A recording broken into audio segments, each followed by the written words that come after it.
Bike চালিয়ে হুগলি ডানকুনি, তবে ডানকুনি বেশ হয়েছে। আমি কিন্তু তোমাদেরকে এখানে 500 টাকা ফাইন।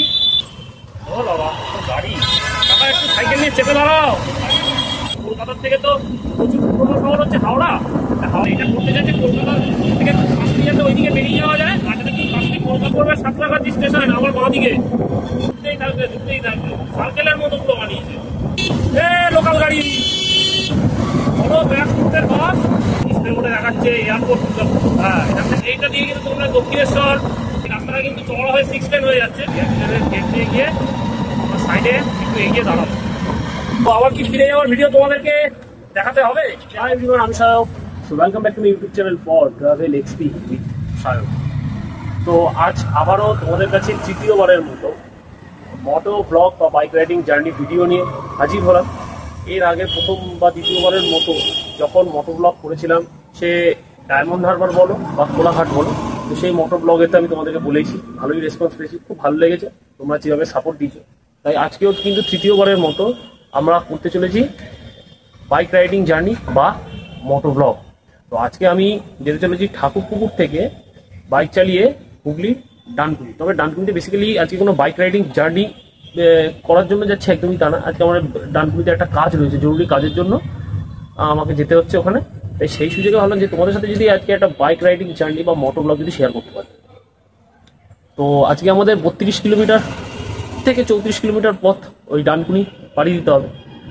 তো ডানকুনি যাবো, তবে কোনো শর্টকাট বা গোপন রুট দিয়ে যে আগে কোলাঘাটের মতো গেছিলাম একদমই কিন্তু এখানে তা হচ্ছে না। আমাদেরকে কিন্তু সেই কলকাতার অস্বাভাবিক যানজট পেরিয়ে, অর্থাৎ কলকাতার খিদিরপুর, হেস্টিংস, বিদ্যাসাগর সেতু, সাঁতরাগাছি, কোনামোড় সড়ক হয়ে কিন্তু আমাদেরকে যেতে হবে ডানকুনি। তো সেই পথেই আজকে আমরা যাবো ডানকুনি।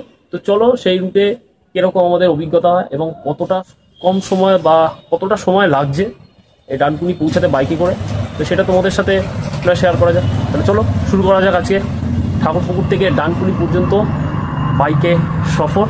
চলো।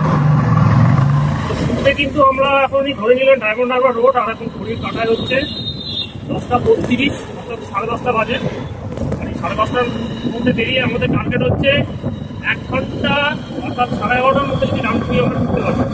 আর এই ডায়মন্ড হারবার রোড ধরে আমরা এগিয়ে যাচ্ছি টুয়ার্ডস কলকাতা বা বেহালা, ট্রামডিপো বা তারাতলা অথবা মাঝেরহাটের দিকে। সিগন্যালগুলো খোলা আছে, ফটাফট টেনে দিই।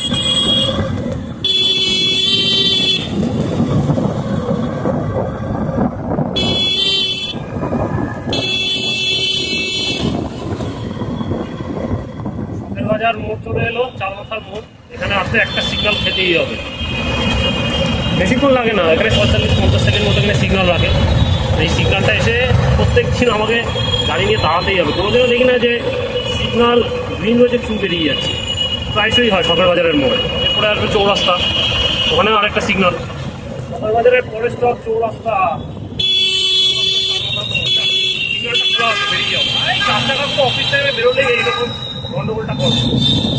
এই সিগন্যালটা খুব গুরুত্বপূর্ণ। একটা যদি সিগন্যাল ব্রেক হয়েছে, আমি কিন্তু তোমাদেরকে এখানে 500 টাকা ফাইন, সাথে কেস সব দিতে হবে। কেসটা তো আবার কেস ছাড়াতে হবে লোক আদালতে, যাতে ট্রাফিকের কলকাতা পুলিশের দিক থেকে ফাইন করে ছেড়ে দেওয়া উচিত, হাতে পায়ে ধরে, এছাড়া কোনো উপায় নেই।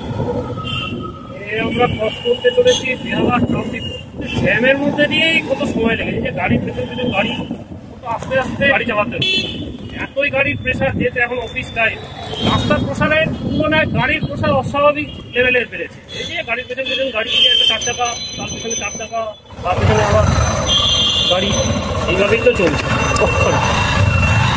যাই হোক, তো এইভাবেই যাতায়াত করতে হবে, করার নেই। এই জ্যাম যানজটের মধ্যে দিয়েই এই সময়কে পুরো কলকাতা এইভাবে অতিক্রম করতে হবে। কলকাতাটাই বেরোতে সময় লেগে যায়, তারপরে আবার ঠিকঠাকভাবে গাড়ি কিন্তু চলে। ওই হাইওয়েতে উঠে গেলে কিন্তু কোনো প্রবলেম হয় না। আর এই হচ্ছে 14 নম্বর।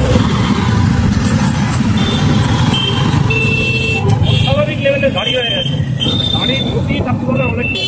সেই গতি যদি না থাকে তো গাড়ি করে তো অনেক সময় লেগে যাবে একটা জায়গা থেকে আরেকটা জায়গায়। এখন তাড়াতাড়ি ফ্লাইওভারে উঠে পড়েছি, অ্যাটলিস্ট তাড়াতাড়ি 3টে সিগন্যালের থেকে মুক্ত। এই এত সিগন্যাল খেতে খেতে যা সময় লাগলো এই ঠাকুরপুর থেকে তাড়াতাড়ি আসতে, মানে তাড়াতাড়ি ফ্লাইওভারটা ফিরে গেলে অ্যাটলিস্ট গাড়ি ভালো টানা যাবে। আবার এই জানি না, একটু খারাপই দেখছি ফ্লাইওভারের উপরে দেখলাম লাইট বেরিয়ে লেগে পুরো হাইট বার কি বলছে একটা লোক বললো নাকি ট্রেনে ফাটল চলেছে এখন নাকি বড় গাড়ি যাতায়াত এই ফ্লাইওভার দিয়ে নিচে সেই জন্য এখন এখান থেকে ছোটো গাড়ি 4 চাকা ছাড়া কিছু যেতে দিচ্ছে না। এখন আমরা ক্রস করতে চলেছি মাঝেরহাট ব্রিজ, আর এই ব্রিজের তলা দিয়ে গেছে হচ্ছে রেল লাইন, অর্থাৎ শিয়ালদা বদলক শাখার যে লাইন সেটা। আর আমার বাঁ দিকে তোমরা দেখতে পাচ্ছ এটা হচ্ছে মাঝেরহাট মেট্রো স্টেশন, আর ঠিক তার ওই পাশেই রয়েছে অর্থাৎ মেট্রো স্টেশনটা টপকে মাঝেরহাট রেলওয়ে স্টেশন। এখান থেকে কিন্তু তোমরা চক্ররেলের সার্ভিস পেয়ে যাবে, শিয়ালদা যাওয়ার ট্রেন পেয়ে যাবে, বদলক যাওয়ার ট্রেন পেয়ে যাবে, আরও নানান দিকে যাওয়ার কিন্তু ট্রেন পেয়ে যাবে। মানে কলকাতা স্টেশন, দমদম, বালিগঞ্জ সব দিককার ট্রেন কিন্তু এখান থেকে রয়েছে। মাঝেরহাট ট্রেনটা বেরিয়ে গেলে আবার এখানে দেখবো আরেকটা সিগন্যাল, এখানে লাগবে আরেক জ্যাম। আর জ্যাম জ্যামে কলকাতা সময় লেগে যাবে। শুধুই তোমাদেরকে বললাম ওই জ্যামের মধ্যে দিয়ে কিন্তু তোমাদেরকে ডাক্তার যেতে হবে, কোনো অপশন আমাদের কাছে অন্তত নেই বা এই রুটে নেই। এই এখন ইকবালপুরের সিগন্যালে এসে দাঁড়ালাম, এখানে সিগন্যাল, সেইটাতে গাড়ির লম্বা জ্যাম। আর ডায়মন্ড হারবার রোড দিয়ে আসবো গিয়ে মাঝেরহাট থেকে মোমিনপুর হয়ে ময়ূরগঞ্জ পর্যন্ত এই স্টেজটায় মেট্রোর কাজের জন্য রাস্তাটার যা অবস্থা মানে কি বলবো, ঠিক করে গাড়ি চালানো যাচ্ছে। এখন এই স্টেজটা মেট্রোর কাজের জন্য এইরকম রাস্তার কতই বছর অবস্থা। একটা সময় মেট্রোর যখন কাজ হচ্ছিল ঠাকুরপুকুর থেকে বেহালা মাঝেরহাট ওই স্টেজটা, তখনও রাস্তার ওই রকম কতই বছর অবস্থা ছিল। এখন যেহেতু মেট্রো চালু হয়ে গেছে, সব কাজ হয়ে গেছে, এখন রাস্তাও ঠিক হয়ে গেছে, এখন কোনো অসুবিধা নেই। কিন্তু এখন এই দিকে রাস্তার অবস্থা খুব খারাপ।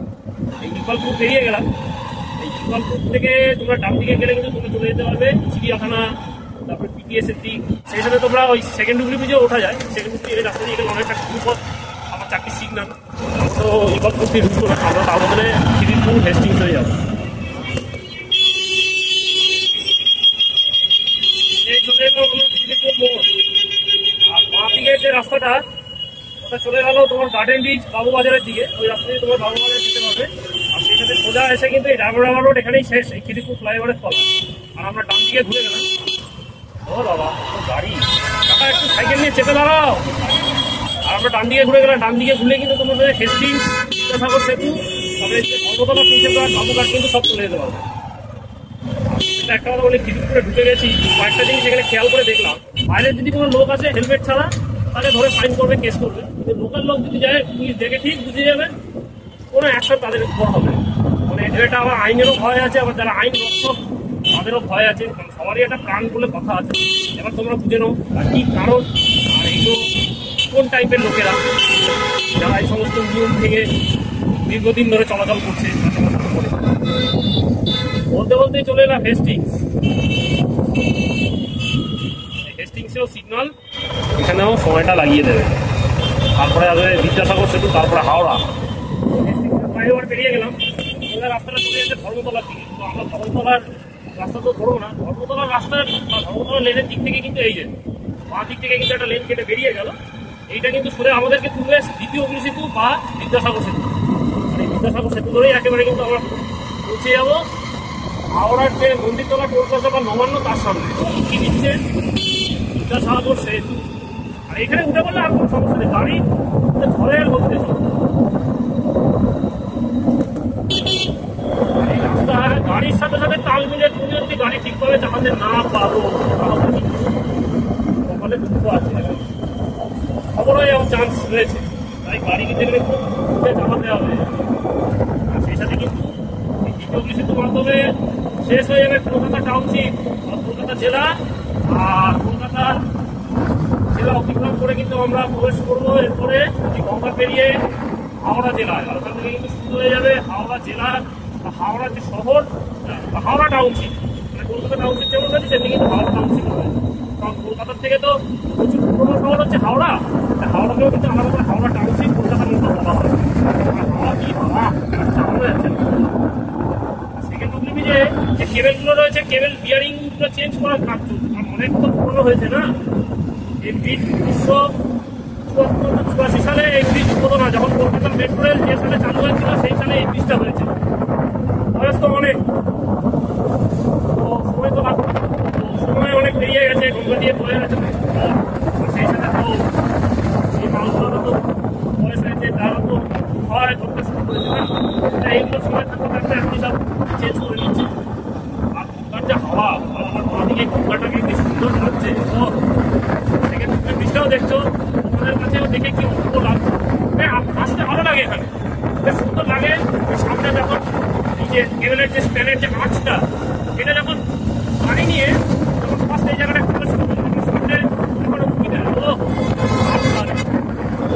স্টেশনের দিক থেকে গাড়িগুলো আসছে, ওই আসানসোল বা দীঘার দিক থেকে যে গাড়িগুলো আসছে থামাতে পারছি না, এত হাওয়া দিচ্ছে। কলকাতা জেলা পেরিয়ে আমরা কিন্তু এবার গেলাম হাওড়া জেলায়। আর এই আসছে মন্দিরতলা যে টোল প্লাজা বা নবান্নর মোড় সেটা। আর এই যে মোড়ে কিন্তু দেখাচ্ছে পুনা এক্সপ্রেসকে ডান দিকে, জিবি রোড, আমদুর রোড বাঁ দিকে। আমরা বাঁ দিকে আমদুর রোডের র্যাম্পটাই নিলাম এই কারণে, কারণ এখান দিয়ে কিন্তু বাইকটা বেসিক্যালি অ্যালাউ রয়েছে, ওই লেনে কিন্তু বাইক অ্যালাউ নেই। আর যদি ওই দিক দিয়ে বাইক যায় তাহলে কিন্তু গেলে পুলিশ ধরবে। এই আমদুর রোডের দিক থেকে কিন্তু একটু সাইড গ্যাপিং করা রয়েছে পুনা এক্সপ্রেসের দিকে। ওটা আমদুর পুনা এক্সপ্রেসের র্যাম্প, পুনা এক্সপ্রেসের র্যাম্প ধরেই কিন্তু আমাদেরকে যেতে হবে হচ্ছে আমাদের নেক্সট স্টপ সাঁতরাগাছির দিকে। পুনা এক্সপ্রেসের র্যাম্প ধরে নিলাম, আর সেই সাথে ওই আমদুর রোডের র্যাম্পটাও কিন্তু ছেড়ে দিলাম।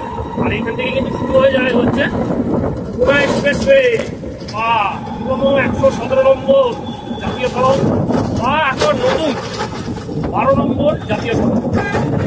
বাড়ি বেরিয়ে পড়েছে এখনই গাড়ির পেশা বলতে চলে এলাম বেলেপুর। হ্যাঁ, এটাই বেলেপুর মোড়। ওটা হচ্ছে ক্রসিং, ওটা হচ্ছে বেলেপুর মোড়। এই যে কিছুক্ষণ আগে একটা সিগন্যাল পেরিয়ে এলাম। এই বেলেপুরের পরে আসবে হচ্ছে সাঁতরাগাছির ব্রিজ। আর এই যে এইসব জায়গায় দেখছে যে রাস্তায় ড্রেন বানিয়ে এরকম চওড়া রাস্তা হচ্ছে, কাজ হচ্ছে, এগুলা কিছু না। এটা হচ্ছে পুনা এক্সপ্রেসওয়েতে এলিভেটেড করিডোরের কাজ হচ্ছে। অর্থাৎ পুনা এক্সপ্রেসওয়েটা পুরো উপর দিয়ে করে বেরিয়ে যাবে, মানে নিচেও রাস্তা থাকবে, ওটা ফ্লাইওভার বেসড এক্সপ্রেসওয়ে হয়ে যাবে। অর্থাৎ সেকেন্ড হুগলিতে যে নবান্নর যে ক্রসিংটা রয়েছে ওইখান থেকে স্টার্টিং হবে, একদম শেষ হবে দীঘার বা ডানকুনি দিকে যাওয়ার যে NH6 এর ক্রসিং রয়েছে বা র্যাম্পটা রয়েছে ওইখানে।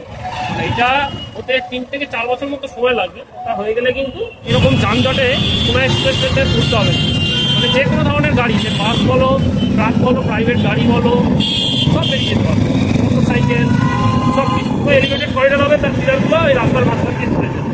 8 কিলোমিটার না 10 কিলোমিটার মতো যে স্ট্রেচ একদম পৌঁছে যাবে খুব ফাস্টলি NH6।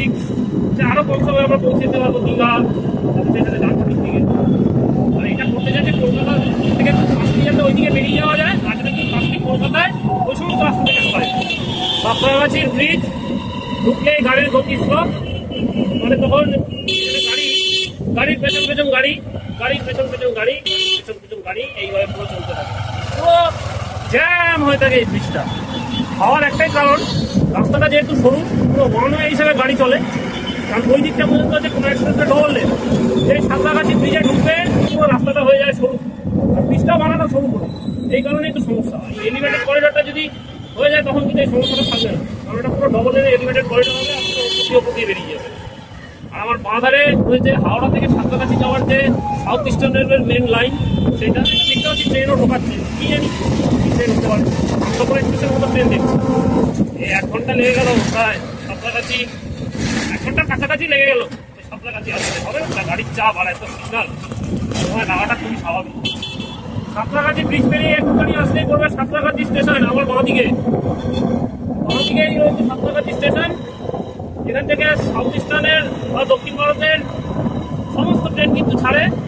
আর সাঁতরাগাছি আগামী দিনে একটা বৃহত্তর টার্মিনাল হিসেবে গুরুত্বপূর্ণ ভূমিকা পেতে চলেছে। তার কাজ কিন্তু এখন এই মুহূর্তে চলছে, আমরা দেখতে পাচ্ছি, আর চলবে এখনো। শেষ হবে তার কোনো ঠিক নেই, কারণ রেল সেই 5 বছর আগে থেকে এখানে কাজ করেই যাচ্ছে, শেষ করার কোনো নাম বন্ধ নেই।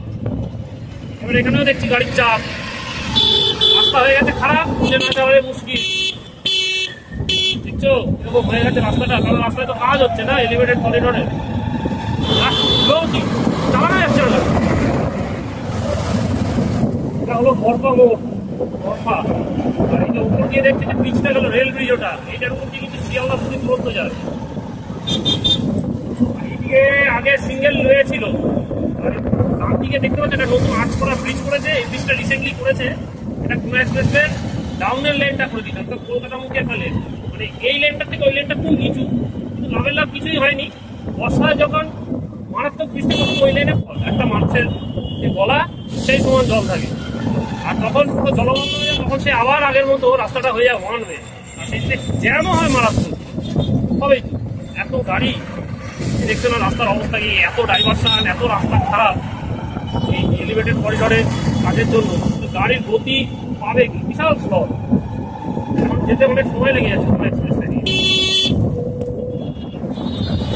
এই যে এখান থেকে গাড়ির গতিটা একটু জোর বাড়লো, কারণ এই জায়গাটা থেকে যেহেতু ফাঁকা হয়ে যায় কোনো কন্ডিশন নেই, গাড়ির চাপ নেয় না, সেখানে রাস্তাটা হয়ে যায় চওড়া। আমরা ডান দিকে চেপে গিয়ে এখান থেকে ফ্লাইওভারটা ধরলাম। এটা হচ্ছে কোনা এক্সপ্রেসের একদম এন্ডিং ফ্লাইওভার, সেটা অর্থাৎ এটা কিন্তু ডান দিকে যাওয়ার যে র্যাম্প, সেই র্যাম্পটা আমরা ধরে নিলাম। আর বাঁ দিকে এই যে রাস্তাটা ছেড়ে দিলাম, এটা দিকে যে র্যাম্প NH6 এর ওইদিকে, ওই যে আমার বাঁ দিকে দেখা যাচ্ছে বড় রাস্তা NH6 বা নতুন 16 নম্বর জাতীয় সড়ক, তার উপর দিয়ে আমরা বেরিয়ে যাচ্ছি। আমরা NH6 ধরবো, ওই একটু এগিয়ে গেছে সড়কের আগে, এই র্যাম্পটা ধরে টুয়ার্ডস ডানকুনি। এই র্যাম্পটা দেখো কিরকম কতটা অ্যাঙ্গেলে, মানে বাবারে ঘুরতেই থাকবে সার্কেলের মতো পুরো বানিয়েছে। খুব বুঝে এখানে গাড়ি চালাতে হবে, আর একটু এদিক ওদিক হলেই। আর ডাউনের দিকে এই যে একটা দেখছে র্যাম্প, ওটা হচ্ছে দীঘা থেকে কলকাতা যারা আসবে তাদেরকে একটু ঘুরে ওই র্যাম্প ধরে আবার NH6 এর যে এই ফ্লাইওভার তার উপর দিয়ে একদম টুয়ার্ডস কোনা এক্সপ্রেসওয়েতে নিচে একদম চলে যাবে সাতলাগাছি বা কলকাতা থানা। এইভাবে রাস্তাটাকে এখানে প্ল্যান করে বানানো হয়েছে। এই যে সামনেই দেখো NH6, আর এখানে কোনা এক্সপ্রেসওয়ে শেষ। NH6 এর যে সার্ভিস রোড সেখানে আর কোনো চিন্তা নেই, বড় রাস্তা পেয়ে গেছি, 6 লেনের খাসা রাস্তা, এবার গাড়ি চলবে ঝড়ের মধ্যে। এই হাওড়া এক্সপ্রেসের যে এন্ডিং সাইড, এইখানটা যেহেতু ফাঁকা আর সেটাতে রাস্তা চওড়া বলে এখান থেকেই কিন্তু গাড়ির গতিটা অনেকটা জোর বেড়ে যায়। সাঁতরাগাছি বাজারের জন্য গাড়ির তো জোরই না, আমার দিকে ঘুরে যাচ্ছে, আমার দিকে সামনের দিকে রাস্তাটা খারাপ হবে। চওড়া রাস্তা, ঠিক দারুণ রাস্তা দেখো। এই তো বললাম আমরা NH6 এ আর কোনো চিন্তা নেই, এবার গাড়ি চলবে ঝড়ের গতিতে।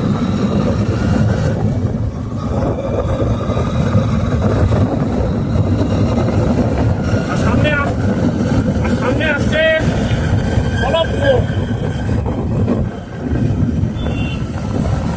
ডিসপ্লে বোর্ডে দেখাচ্ছে ডোমজুর, আর ডান দিকে গেলে বাঁকড়া। বাঁকড়া হচ্ছে ডান দিকে, ডোমজুর বাঁ দিকে।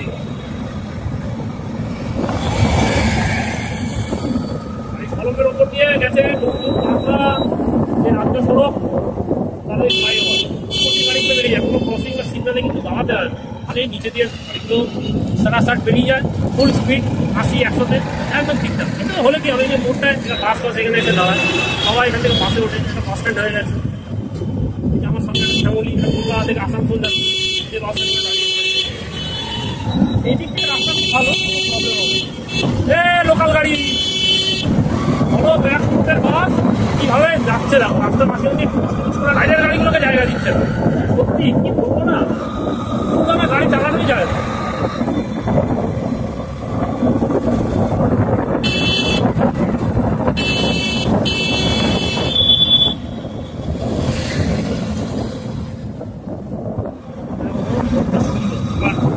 রাখাচ্ছি লিলুয়া, আমার 10 ফুট বেরিয়ে যাচ্ছে। এই ফ্লাইওভারে কমিং দিয়ে বেরিয়ে গেছে, হাই রোডে উঠে পড়েছে। আমার গাড়ি এখন প্রতি ঘন্টায় 60-65 এইরকম স্পিড নিয়ে যাচ্ছে, একদম ঠিকঠাক। আর এইসব করতে করতে 11:30 বেশি বাজে, এখন বাজে কটা ঘড়িতে 11:38। এখন এই মুহূর্তে ক্রস করছি আমরা নিবড়া, 1 ঘন্টা লেগে গেল নিবড়া আসতে, যেখানে টাইম দেওয়া ছিল 1 ঘন্টা, আমরা ডানকুনি পৌঁছাবো, অর্থাৎ 1 ঘন্টা 15 মিনিটে। সেটা হলো বই 1 ঘন্টা 10 মিনিটে আমরা এখন নিবড়া। বুঝতে পারছো কতটা সময় লেগে গেল জ্যাম যানজট কাটিয়ে আসতে। মানে 32 থেকে 34 কিলোমিটারের স্ট্রেচ, আমি 34 কিলোমিটারই ধরলাম। এই এতটা স্ট্রেচে হাইওয়ে আবার হাফ জ্যাম, এইসব করে মেলাতেই তো সময় লেগে যায় 1 ঘন্টারও বেশি। তাহলে এতক্ষণ লাগে নাকি?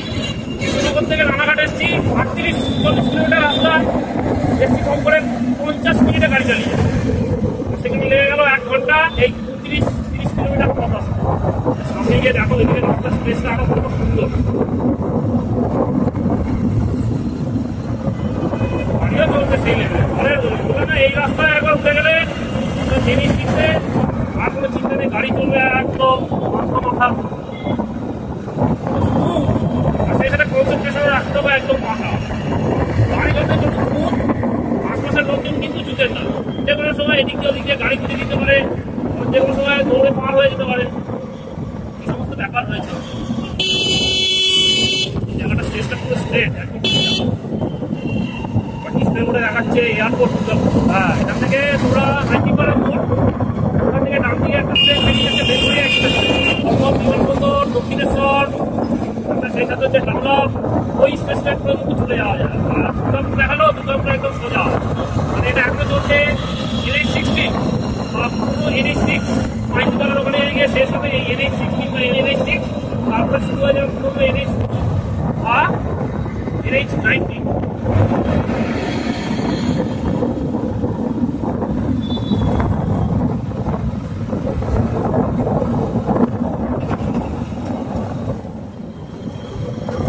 এই যে ফ্লাইওভারটা ক্রস করছি, এটা তলা নিয়ে গেছে হাওড়া বর্ধমান লাইন, আর সেই সাথে শিয়ালদা ডানকুনি যে ব্রাঞ্চ লাইন, সেইটা ওই হাওড়া বর্ধমান কোট লাইনের সাথে আবার শিয়ালদা ডানকুনি যে ব্রাঞ্চ লাইন, ওটা আবার মিশে যায় ডানকুনি জংশনে গিয়ে। আর এই জায়গাটাই হচ্ছে সেই মাইতিপাড়া বলি, এই মাইতিপাড়া, মানে যেহেতু রেল লাইন গেছে, রেল লাইনের ওপর দিয়ে পুরো ফ্লাইওভার, আর পুরোটা রাস্তাটা এই ফ্লাইওভার স্টেজের উপর দিয়ে গেছে।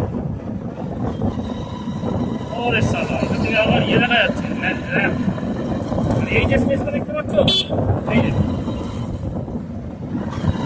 সোজা আমরা বেরিয়ে যাচ্ছি, যে বাঁ দিক দিয়ে যে রাস্তাটা বেরিয়ে গেল, এটা চলে গেল রেলঘড়িয়া এক্সপ্রেসওয়ে কানেক্টারের দিকে, অর্থাৎ এইটা দিয়ে কিন্তু তোমরা দক্ষিণেশ্বর, নিবেদিতা সেতু সব চলে যেতে পারো। আবার ওই রেলঘড়িয়া এক্সপ্রেসওয়ে ওই যে সামনে দেখা যাচ্ছে বাঁ দিক থেকে আরেকটা র্যাম্প এসে চলে, তাই হলো দক্ষিণেশ্বরের দিক থেকে টুয়ার্ডস বর্ধমানের দিকে যাওয়ার র্যাম্প। রেলঘড়িয়া এক্সপ্রেসওয়ে আর ডাউনে দুটো লেন এই আপ লেনের সাথে মিশে গেল, আর বাঁ দিক দিয়েও ওই দিকে দুটো লেন বেরিয়ে গেল। আর এখানে কিন্তু শেষ হয়ে গেল NH-6 বা 16 নম্বর জাতীয় সড়ক। এখানে একটা ব্রিজ, এর তলা দিয়ে গেছে রেল লাইন। এটা হচ্ছে হাওড়া বর্ধমান কট লাইন, হাওড়া রাজধানী এবং হাওড়া থেকে ছেড়ে যাওয়া বর্ধমানের দিকে যেগুলো কট লাইন সব এই ব্রিজটা তলা দিয়ে। আর এখান থেকে কিন্তু শুরু হয়ে গেল NH-2 বা 19 নম্বর জাতীয় সড়ক। আর সেই সাথে রাস্তাটা হয়ে গেল 6 লেন থেকে 4 লেন, সবুজ। আর তবে সবুজ থাকবে না, এই রাস্তা এখানে চওড়া হয়ে যাবে, চওড়া হয়ে 6 লেন হয়ে যাচ্ছে।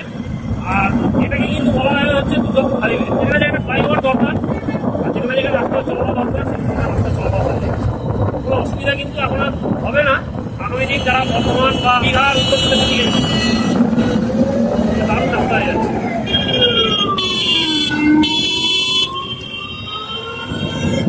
পুলিশটাকে ছেড়ে দিলাম। আর ভালো কথা, যারা দিল্লি রোড ধরবে তাদেরকে কিন্তু বাঁ দিকে চেপে যেতে হবে, ফ্লাইওভারে কিন্তু ওঠা যাবে না।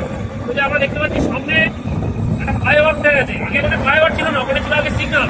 ফ্লাইওভারটা করেছে দিল্লি রোডের যে ক্রসিং, সেইটাকে স্কিপ করার জন্য, মানে উপর দিয়ে পুরো বেরিয়ে যাবে। আর দিল্লি রোডের যে সমস্ত গাড়িগুলো বাঁ দিক থেকে ফ্লাইওভারের তলা বরাবর গিয়ে তাহলে ডান দিকে ঢুকে যাবে। আর দিল্লি রোড কিন্তু এখান থেকে শুরু হয়, আর দিল্লি রোড এখান থেকে শুরু হয় মগরা ত্রিবেণী হয়ে আবার পুরো দিল্লি রোডের সাথে মিশে যাবে।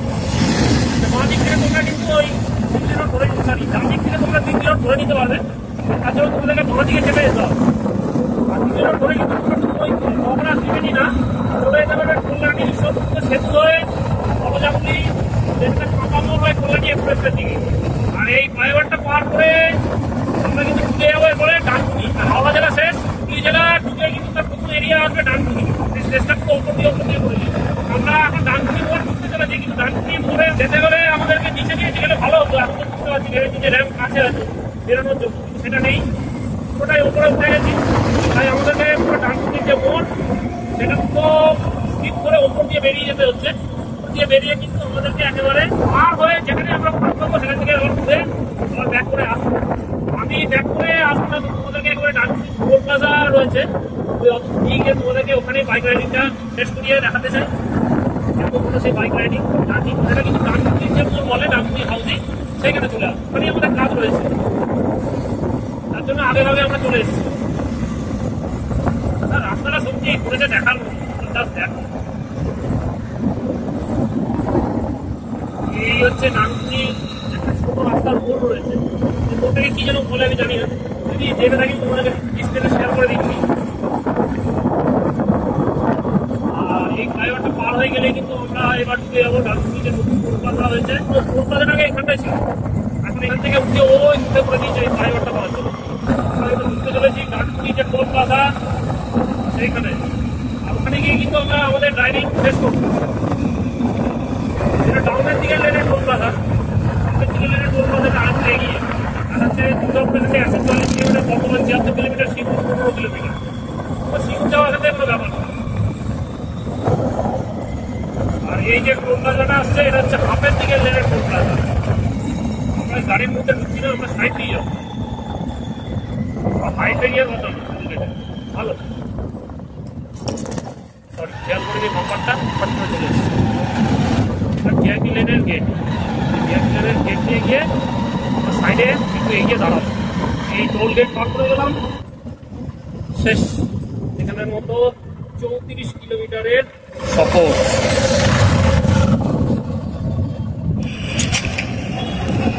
কটা বাজে এখন ঘড়িতে? সকাল প্রায় বলতে গেলে বেলা 11:52। 11:30টায় ঢোকার কথা, 22 মিনিট লেটে আমরা ঢুকছি। কি অবস্থা যাতা হয়ে গেছে। তো ঘড়ির কাটা এখন বেলা 11:52।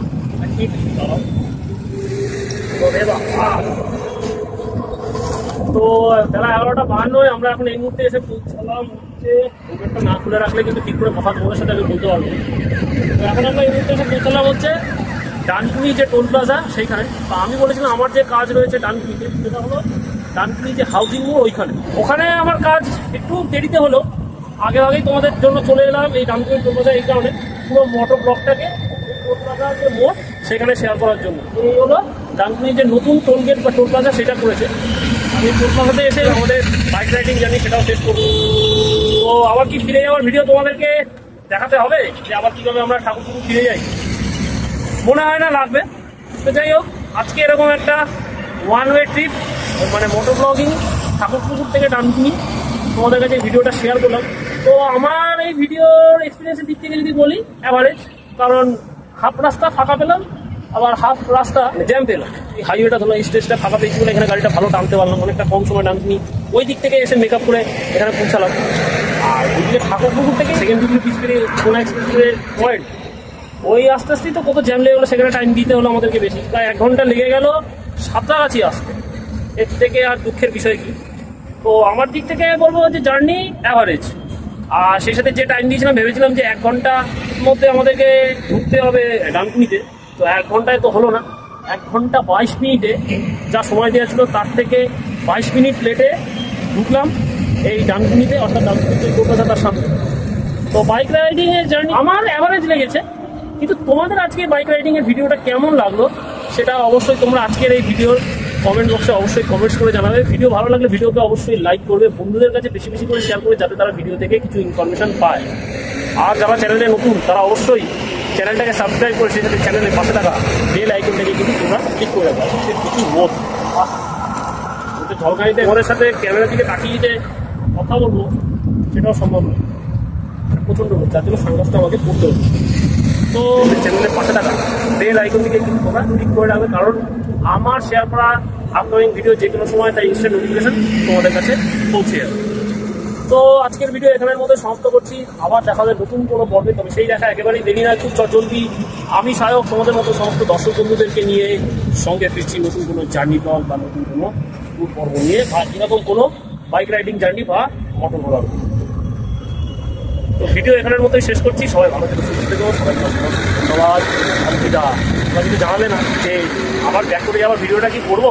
যাই হোক, আজকে এরকম ওয়ান ওয়ে ট্রিপে কিন্তু আমি এই ঠাকুরপুকুর থেকে ডানকুনি শেষ করে দিলাম। তো সকলকে আলবিদা।